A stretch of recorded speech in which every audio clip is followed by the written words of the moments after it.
Mon invitée est décidément étonnante. On la connaissait comédienne, écrivaine, passionnée des chats. On la découvre désormais photographe. Bonjour Annie Dupéré. Bonjour. Les photos d'Annie, c'est votre nouveau livre qui sort au Seuil. Vous y comptez votre passion pour la photo qui vous vint dans les années 70 grâce à un appareil bien particulier, si j'ai bien compris. Ah oui, ça pour les connaisseurs, c'était un Leicaflex SL2. Et c'est vrai qu'il y avait un objectif dont j'étais carrément amoureuse, c'était un 180, toujours pour les spécialistes, qui ouvrait à 2.8. C'est-à-dire que c'était un téléobjectif qui pouvait faire des très belles photos avec très peu de lumière. Mais vous avez jamais fait de photos avec un autre appareil finalement?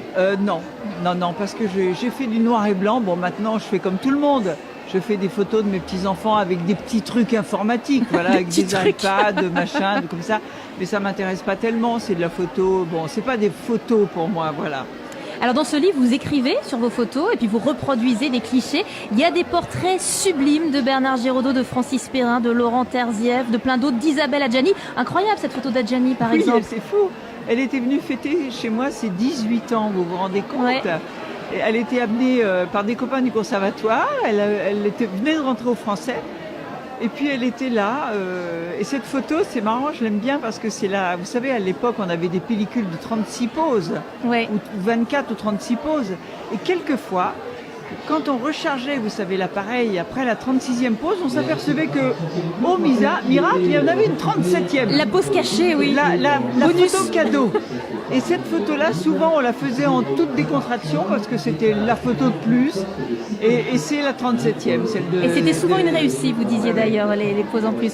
Vous avez également beaucoup photographié le quartier de Montparnasse. Oui. Alors ça, c'est presque j'avais fait presque un travail de reporter, quelque part. Parce que la démolition de Montparnasse Sud, c'est-à-dire tout le quartier qui se trouve derrière la gare Montparnasse, derrière la Grande Tour, nos instances dirigeantes avaient décidé que 10 hectares devaient être détruits pour faire des immeubles modernes, une chose comme ça. Or, il y avait là des immeubles magnifiques, toute une population assez populaire et sympathique qui a été carrément flanquée dehors. Et j'ai eu à cœur, je sais pas pourquoi, inconsciemment, j'ai fait ce que j'appelais les portraits de condamnés. C'est-à-dire que j'ai photographié tous ces immeubles qui allaient être détruits, avec des détails qui sont déchirants. Ah, c'est émouvant. On voit déjà les fenêtres complètement barrées, et en haut, on voit un peu de linge. Des gens qui s'accrochent comme ça, qui veulent pas partir, et c'est terrible, voilà. Annie Dupéré, votre papa décédé quand vous aviez 8 ans était photographe. Alors finalement, c'est comme si vous avez légué ce don malgré vous. Oui, parce que j'avais pas découvert ces photos quand j'ai fait très joyeusement, sans aucune nostalgie, toutes ces photos de noir et blanc. Pendant 20 ans, j'ai fait le laboratoire aussi, j'ai développé mes pellicules et tout. Et j'ai gardé tout ça comme ça. Et un jour, j'ai découvert les photos de mon père, que j'avais jamais vues.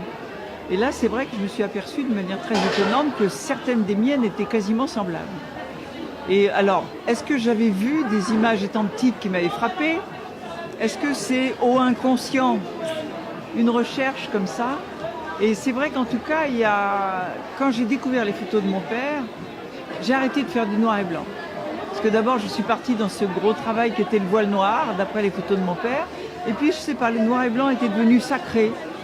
Voilà, et j'ai photographié mes enfants en couleur.